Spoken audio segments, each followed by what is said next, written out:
Alright, y'all, it's Friday, December 13th, 2024, and I just want to give a little update here at Mary's. Winter has set in, and weather is lovely, beautiful.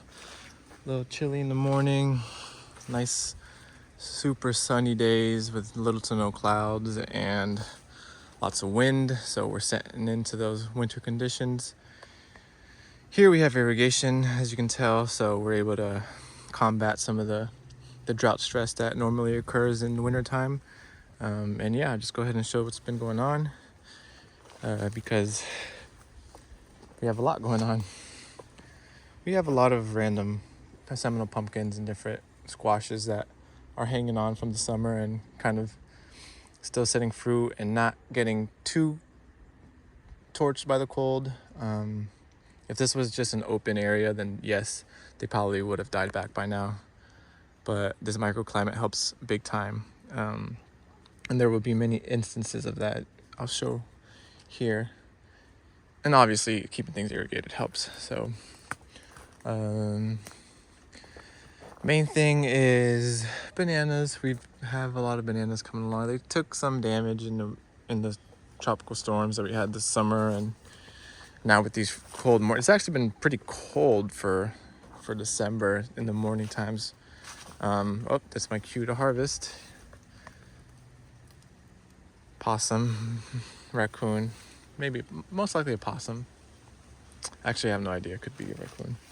They get into it, and sometimes when they're younger like this, they don't quite make it. So it looks like Mother Nature might have claimed this bunch, but we'll still be able to salvage some. Anyways, oh, here's an imbe, Garcinia. I forget the other part of the Latin name, but it's hanging on good. Yeah, like I said, we have a bunch of different pumpkins and squashes hanging out in the understory as a ground cover. But yeah, we've been doing a lot of cleanup since the storms and kind of just bringing down organic matter and getting these bananas back in shape. Here we have a grafted mango, Suriname cherries everywhere. I like this time of year because a lot of things start to flower. Beautiful Turk's cap here. This mango's hanging on. Okay, try not to get distracted. So yeah, it's been a bit of a funky past couple months with the storms, and then now a bit of a cooler weather setting into the mornings. It's not like frosty per se, but it's cold enough in the mornings where there's like radiant frost. 1 or 2 days we've seen some tiny bits of radiant frost in like the open areas on the mulch and stuff. Nothing crazy, but enough to like kill super sensitive plants that are out in the open. Plants that are kind of hang on this time of year anyways and don't really do too well. Those kind of plants have felt the damage of these early mornings. But aside from that, all of our plants are doing pretty good in this microclimate here. We have a starfruit here grafted, starting to put on. Look at this little baby here. We have lots of starfruit that are starting to put on, which is really nice. Got a lot of birds, a lot of banana racks. So finally somewhat caught up on the banana managing, which is nice for the winter, because resources are limited during the winter. There's not as much rain, so it's nice to thin back your banana clumps so that the banana clump could focus its energy on whatever stem is producing a rack at that moment. So you can see the dwarf moths are putting on racks. I've seen some minor cold damage on some of these, and I'm not 100% sure if it's enough to like knock them back, because bananas are they can deal with some cold damage, but they can't deal with too much cold damage. So I've seen some signs over there that I'm wondering if it'll be a good thing to see if the bananas could shake that cold damage off, or if they actually do get hurt to the point where they don't produce good enough. So we'll see. Here's a money tree, the Pachira glabra, Guinea chestnut. I forget what the common name is, but this thing is starting to put on some growth, and I'm so happy because I love these trees. Look at that, beautiful. I remember I planted this thing, it was like this big. It's starting to come up there. We are in, as you can see, we are in need of some emergent trees here. The bananas do a good job, but they're very labor intensive. So if we could eventually have some emergent trees that produce a good microclimate, then I'd be happy. But for now, the bananas are doing an amazing job of that. Okay, so here's some species that don't particularly like our winter dryness and windiness and coolness. This is a lemon drop mangosteen. Yeah, you can see having a hard time dealing with these conditions, but that's sort of the case for these kinds of plants. You know, they're not expected to look fabulous all year long. So these are the kind of plants I want to keep an eye on throughout the winter to see how they fare and see how much of a difference this microclimate is making. A lot of moringas that are just sprouting back up.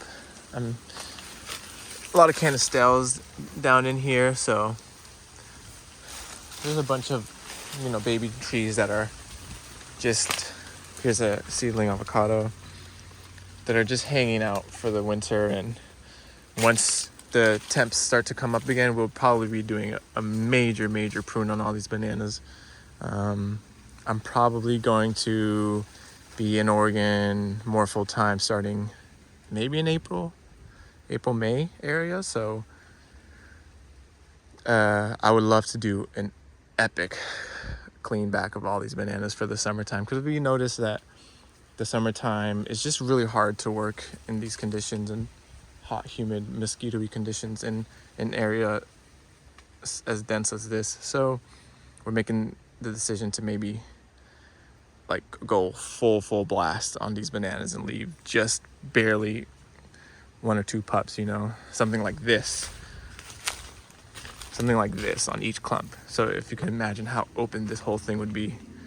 And it's getting to that point where the trees of our target trees are actually, look at that, putting on enough of a size to where they can handle a summer, an open summer, and they actually prefer that. You can see a tree like this here. This is a jujube, not producing much, not flowering much, and trying to come back from the base here. Look at this beautiful shoot from the base, because it's not really digging the stuffy conditions it's been put under, because we didn't manage the bananas all that great during the summer, because it was an intense summer and it was way too much work. So we're doing some of that correction now in the winter. We don't want to overdo it in the winter either, because it is still chilly in the mornings and there is still frost potential. So you got to kind of find that perfect balance of banana management during the winter. Yeah, just a lot more banana racks. And there's another, oh yeah, look, some coffees here. This will be another good plant to be up on to see how it fares this winter. More banana racks. Another one. Here's a seedling avocado. So yeah, a lot of these trees that I planted from seed or really little babies are starting to just now get up to my chest, a little bit over my head, and that's a good sign where, like I said before, I feel confident in doing a major setback on the bananas for the summertime. Of course, we got papayas doing really well. They're ripening slowly because of the cooler weather, but thankfully there's not any fruit fly damage on the papayas. It's always a blessing. Little baby coconut is hanging in there. Cute.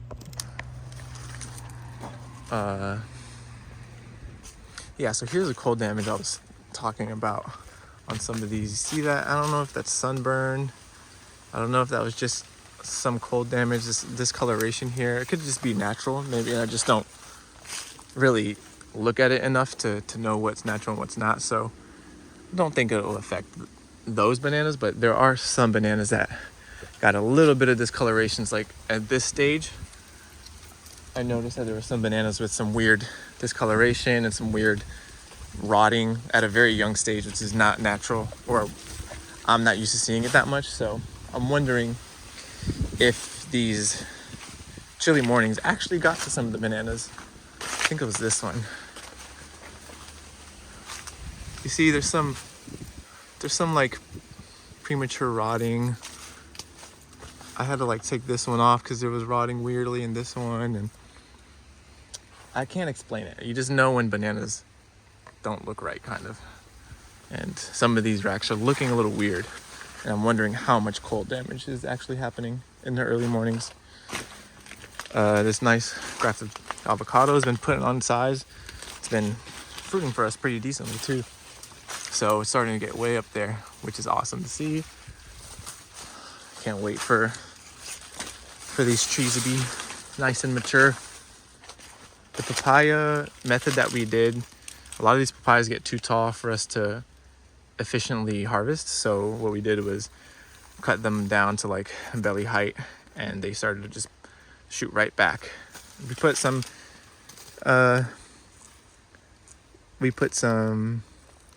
plastic so the water, see that water there, doesn't pool up inside the papaya and rot it, so it stays in good shape. And now you can see it coming back with fruit that are easy to harvest.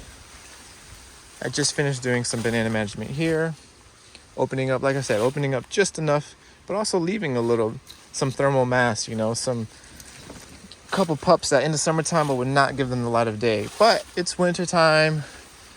You know, these couple of pups aren't going to take too much from this baby, you know. And there's just a little bit more microclimate for the winter time. So that's what we're doing here. Here's a good example of some managing that needs to happen, and here's a good example of when agroforestry gets a little bit too dense. So here's a sugar apple, a really nice sturdy sugar apple, and this dwarf nemois is just all over it with this beautiful rack. So we're just keeping an eye on it, making sure that the weight of this doesn't break any limbs here, because this is actually a very beautiful sugar apple, but they kind of somewhat go dormant during the winter, so it's not like they're actively putting on fruit or anything right now. So we can get away with having this banana be all up in the sugar apple's business, and then when it's ready to harvest, we'll clean it up really good so that the sugar apple can have all its space for summertime. And here's a jujube that we pruned back hard because it was going all over the place, as you can see. Look at that. And it's actually flowering and putting on fruit, but they're a little bit too... there's one. Yeah, this jujube is doing better because there's a lot more sunlight available. Here's some calamandan. Sort of the only citrus that we've been successful with here. And I love it this time of year because they start putting on fruit, and it's also the time of year where sugarcane is ready.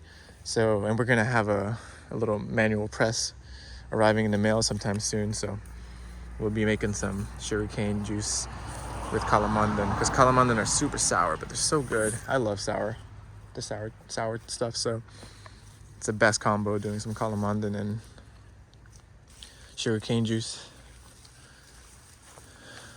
So that's kind of the deal. Our target trees, tropical trees, are hanging in the microclimate this winter. And we're doing some banana management, just enough. We've got shampoo gingers going dormant, turmeric's going dormant. So things are slowing down a little bit. As always, random squashes and stuff. I need to clean this up a little bit, but this olive tree's actually been putting on really good size. I don't have much faith that it'll fruit, but olive wood is actually super dense and cool wood, so I want to experiment with that wood later down the line. Here's some shampoo ginger that isn't going dormant, which means that there's most likely irrigation right next to it.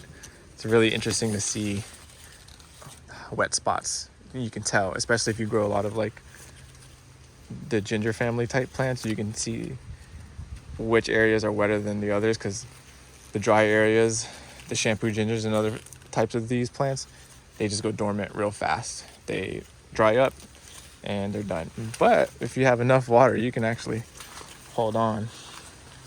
They can hold on for a good couple weeks. So here we're making like new beds for the easternmost part of the food forest, which gets plenty of sun in the daytime, and then in the evening time it gets a little blocked. So we can still get away with growing tons of stuff. And we trialed turmeric here this season. Turmeric did amazing. So I was going to go and show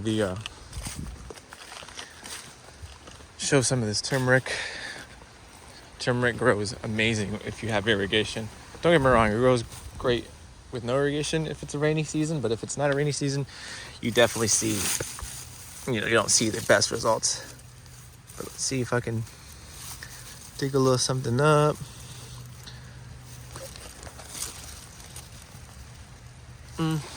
They're kind of in there. Either way, the turmeric at my house, where I don't have irrigation, are all mostly dead. They're done and dormant.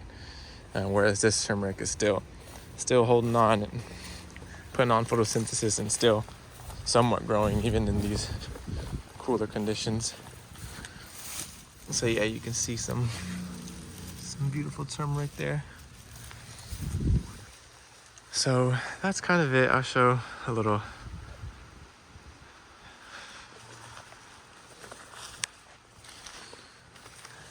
view from the outside here. I see a tamarind in there. I see a lychee. Here's a lychee that doesn't, I don't see any mite damage. Hopefully, maybe that is something. I have no idea. Another banana rack right there. Just so yeah, this is a good sign. Seeing how good this castor is doing is always want to take those flowers off. That means there's enough sun in this little alleyway here that we can definitely grow some more stuff. So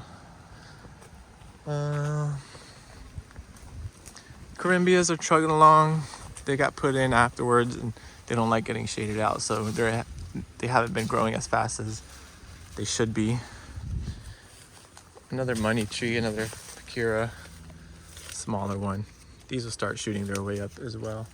A lot of Suriname cherries, like I said. I really love seeing the Suriname cherries everywhere. Super beautiful, super delicious. So yeah, we might do more shampoo gingers in these beds, because shampoo gingers are awesome plants. We have a guava here doing pretty damn good. It's not putting on too much fruit, but it's growing pretty nicely. So we'll see when I don't think it's the season for it right now. We have a random elderberry here. And a lot of our seed-grown custard apples are actually starting to get up to chest height, which is cool. Here's another one. There's another one that's getting kind of over my head, so that's a great sign. I love seeing that. Here's a star fruit that's over my head, which is an awesome sign. Things are maturing pretty nicely and just getting to that point where the bananas, I can see banana production taking a back seat in these next few years, and these trees are gonna take the stage. So we're just at that beginning point where the banana production starts to fall off a little bit, and then the big future trees like this mango here are gonna start putting on heavier fruit production. So that's it. Just wanted to do a little wintertime walk around. I know there's many details that I want to get to that there's just too much at this farm to get into, so I'll do an update on oh yeah, here's the monster papaya. This thing needs a prune back. We just are so sentimental. We're attached to this massive beast. 1, 2, and there's also another one in there. Let's see if I can. And 3. It's like the 3-headed dog thing. Yeah. We've also been working on the open area over there, the veggie plots. Doing some work, but not a lot. So I'll do an update on that as well. Have it be a separate video. Here's another canistel. Here is some type of special wax bamboo relative. I forget the genus name right now. I'm blanking on it. But another more tropical type tree that we'll see how it does in the winter. So really loving the microclimate and really loving the conditions that this food forest has provided and for all these little baby trees. So we'll see how they do throughout the winter.